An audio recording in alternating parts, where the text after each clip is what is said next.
Assalamualaikum warahmatullahi wabarakatuh. Kami dari kelompok 1 Kesehatan Mental kelas C akan mempresentasikan hasil dari rancangan program kami yang berjudul Rumah Bercerita.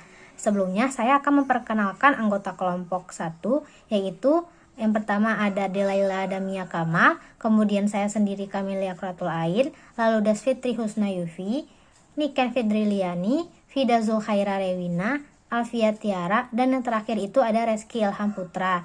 Nah, untuk pemaparan materi yang pertama itu akan dijelaskan oleh Alfia Tiara. Baiklah, saya Alfia Tiara, BP 1910323026. Berikut adalah contoh dari poster program kesehatan mental kami yang berjudul tentang Rumah Bercerita. Selanjutnya, ringkasan proposal akan dijelaskan oleh Reski. Terima kasih kepada Ara. Perkenalkan, nama saya Rizky Ilham Putra, BP 1910323027, akan menjelaskan mengenai ringkasan proposal. Banyaknya mahasiswa yang mengalami kesulitan untuk menceritakan permasalahan mereka hadapi, baik kepada keluarga maupun kepada teman, merupakan latar belakang kami untuk membuat program peningkatan self-love. Self-love ini merupakan suatu hal yang krusial bagi kesejahteraan diri dan kesehatan mental individu. Oleh karena itu, program ini menargetkan kepada mahasiswa yang berusia 17-22 tahun yang berada di Kota Padang. Metode yang kami gunakan ini yaitu dengan cara berbincang langsung kepada peserta.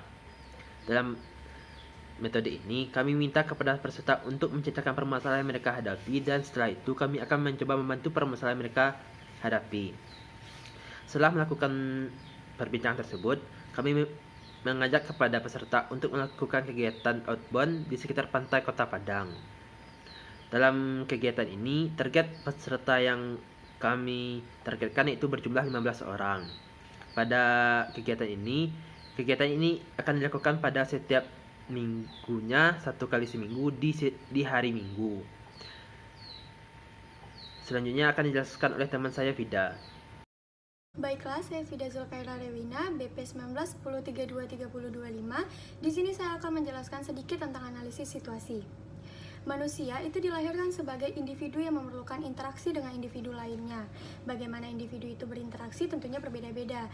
Ada yang dengan mudah dan cepat dia mudah berinteraksi, ada yang memerlukan waktu yang lebih lama, dan bahkan ada yang merasa kesulitan untuk berinteraksi.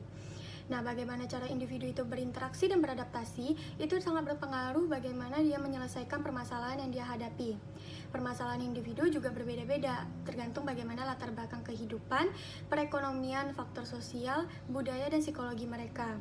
Begitu pula dengan bagaimana cara individu itu menyelesaikan masalah. Ada yang dengan tenang dan mudah menyelesaikan masalahnya, ada yang merasa panik, ada yang merasa putus asa ketika dihadapi suatu permasalahan, dan bahkan ada yang membutuhkan individu lain untuk menyelesaikan permasalahan mereka. Pada umumnya, manusia itu membutuhkan individu lain atau bantuan individu lain ketika dihadapi suatu permasalahan. Tujuannya yaitu agar mengurangi beban yang ia rasakan, dan bahkan ada yang memerlukan solusi untuk menyelesaikan permasalahan mereka. Akan tetapi, tidak semua individu yang mampu atau mempunyai keberanian untuk menceritakan persoalan-persoalan yang mereka hadapi. Perbedaan individu ini itu berhubungan juga dengan karakteristik mereka, sesuai dengan apa yang dikatakan oleh Santoso pada tahun 2017, bahwa setiap individu itu memiliki karakteristik yang berbeda-beda. Bagaimana cara ia berpikir, ia merasakan, ia bertindak, itu pastinya memiliki keunikan masing-masing. Nah, bagaimana keunikan individu ini itu akan mempengaruhi bagaimana ia menyelesaikan permasalahan mereka. Nah, bagaimana dengan individu yang tidak bisa atau tidak mampu untuk menyelesaikan permasalahan sendiri? Hal inilah yang menjadi fokus utama dari pembahasan kita kali ini. Dalam menghadapi suatu permasalahan, tidak semua individu yang mampu mengkomunikasikan permasalahan mereka kepada orang lain. Hal ini disebabkan mungkin karena kurangnya percaya diri, merasa minder, atau pernah terjadinya pembulian terhadap orang tersebut, atau bahkan permasalahan yang mereka hadapi yang udah mereka ceritakan itu dibocorkan kepada orang lain. Nah, akibat dari permasalahan tersebut, individu ini memiliki kepercayaan diri yang rendah. Nah, apabila individu memiliki kepercayaan diri yang rendah, maka itu akan berdampak bagaimana cara individu itu untuk mencintai diri mereka atau self-love. Nah, di sini self-love itu memiliki arti mencintai diri mereka, atau dengan artian yang lebih umum, self-love itu bagaimana cara diri sendiri mengapresiasikan kemampuannya ketika ia telah melakukan tindakan yang mengarah ke arah yang positif. Nah, untuk menimbulkan self-love ini, individu harus mampu untuk berinteraksi dengan dirinya sendiri atau dengan individu lainnya. Nah, tapi pada umumnya yang sering kita temukan, individu itu masih belum mampu untuk berinteraksi dengan dirinya atau orang lain, karena masih banyak kita temukan orang yang masih merasa minder, membandingkan dirinya dengan orang lain, dan faktor-faktor lainnya. Nah, salah satu cara pengembangan self-love ini juga bisa untuk berkonsultasi kepada pakarnya, yaitu psikolog. Individu yang memiliki tingkat intelektual dan perekonomian yang baik, maka ia akan menceritakan permasalahan mereka kepada psikolog. Tujuannya mungkin untuk curhat atau bahkan untuk mencari solusi untuk permasalahannya.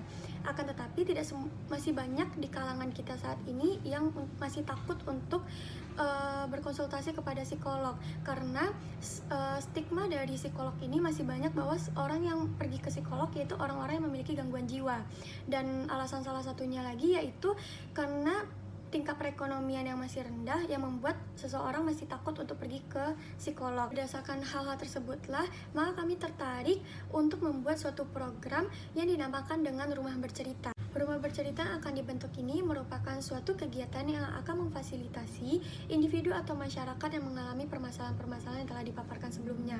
Nah, tujuan utama didirikan program ini yaitu untuk membantu individu yang mengalami atau merasakan kesulitan menilai dan menerima dirinya agar mampu mengembangkan self-love pada dirinya.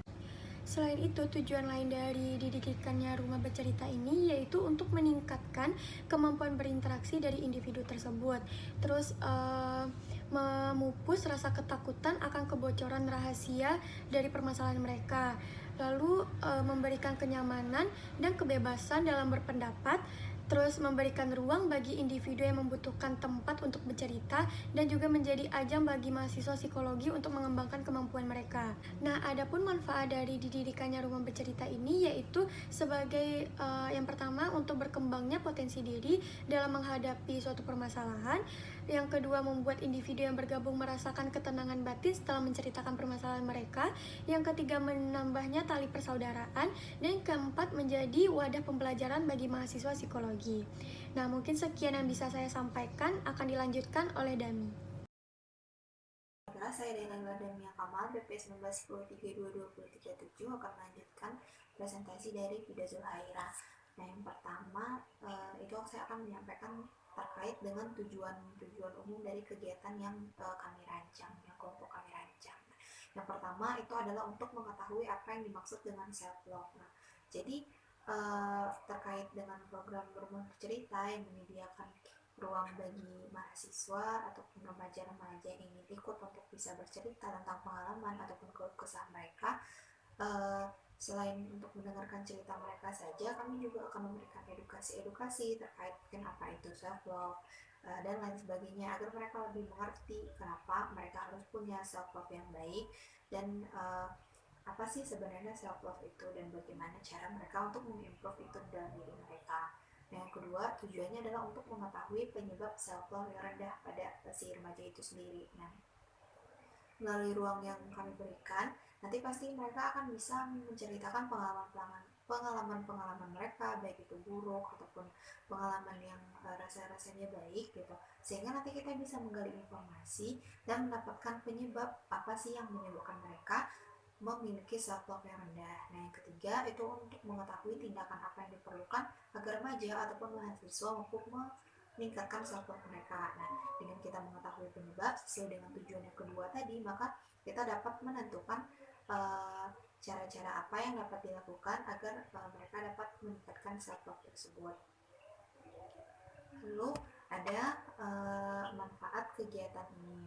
Manfaat kegiatan ini ada bagi pelaksana kegiatan atau bagi kelompok kami, yaitu bermanfaat untuk memenuhi tugas serta merealisasikan ilmu yang telah diperoleh selama berkuliah di psikologi UNAN, dan kami berharap dapat mengimplikasikannya dalam kehidupan sehari-hari. Terus kalau bagi mahasiswanya sendiri atau bagi remajanya yang mengikuti kegiatan, bermanfaat untuk meningkatkan pengetahuan mereka terkait dengan self-love dan cara yang dapat dilakukan agar mereka mampu meningkatkan self-love tersebut. Nah, sekian presentasi dari saya, akan dilanjutkan oleh Alfia Tiara. Baiklah, selanjutnya adalah kerangka pemecahan masalah, di mana langkah pertama yang kami lakukan adalah persiapan. Setelah itu, langkah kedua kami melakukan studi pendahuluan terkait tema dan topik yang kami pilih.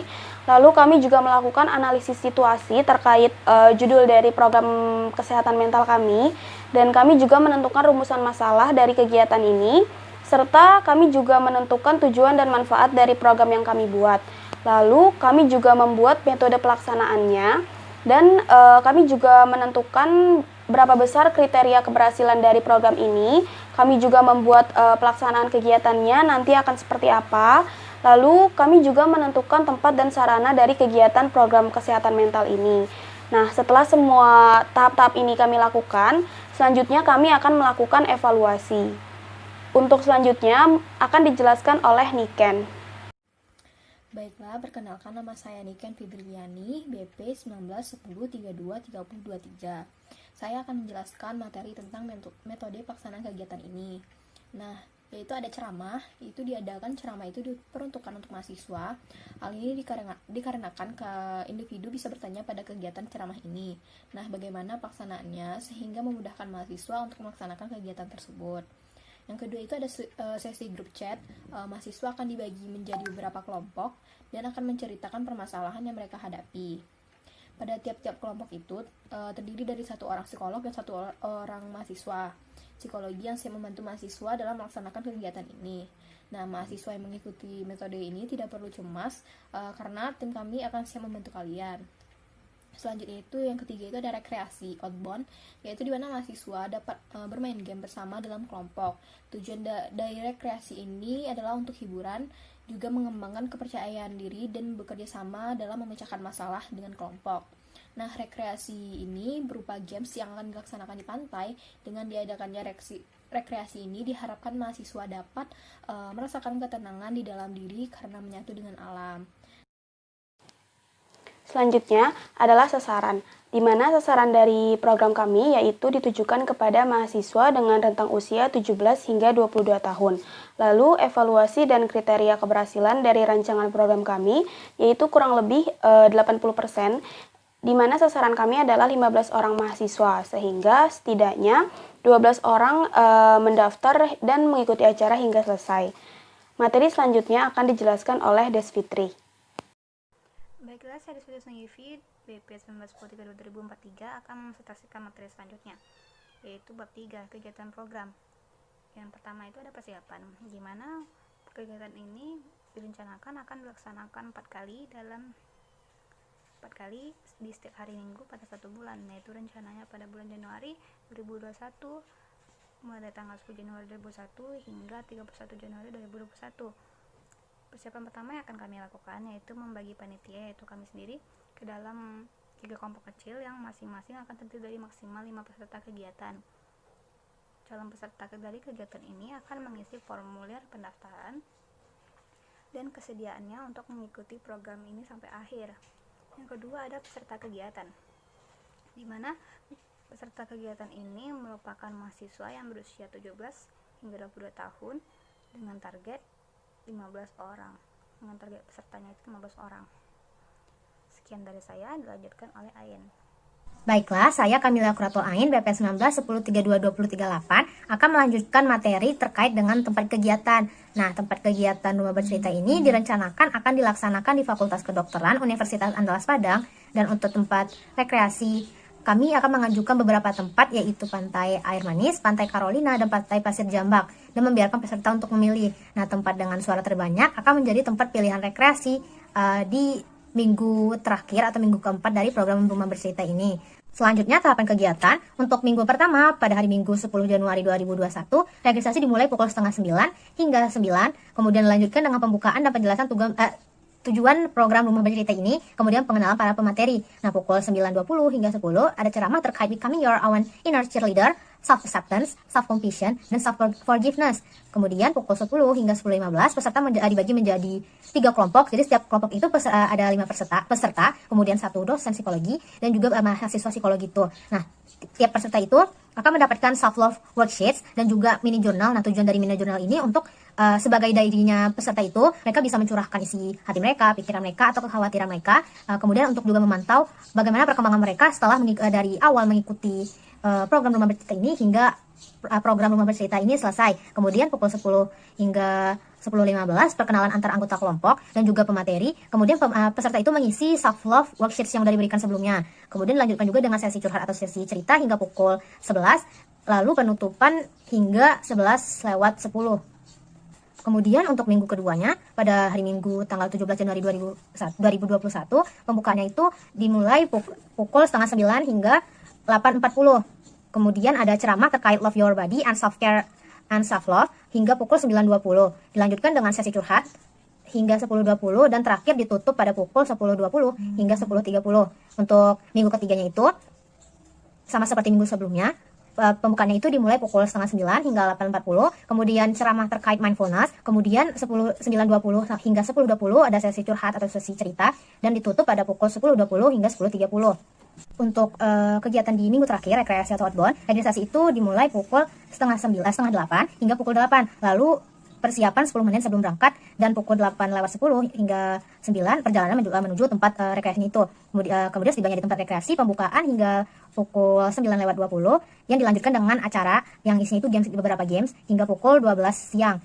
Untuk dari jam 12 hingga jam 1 siang itu ada istirahat salat makan. Kemudian juga lalu setelah jam 1 hingga jam 3 sore kembali dilanjutkan dengan acara dengan games-games yang sudah disediakan oleh panitia itu. Lalu jam 3 sore sampai jam 4 sore ada istirahat, sholat sama bersih-bersih setelah bermain games. Dan kemudian di jam 4 sore sampai 4:40 ada penutupan acara rekreasi atau urban ini dan juga sekaligus penutupan program Rumah Bercerita. Kemudian juga selama games itu kan ada pemenang-pemenangnya. Nah, peserta yang menang itu akan mendapatkan door prize. Dan jam 4:40 hingga selesai perjalanan pulang ke titik kumpul tadi. Baiklah, sekian presentasi dari kelompok 1 terkait rancangan program Rumah Bercerita. Lebih dan kurang mohon dimaafkan. Assalamualaikum warahmatullahi wabarakatuh.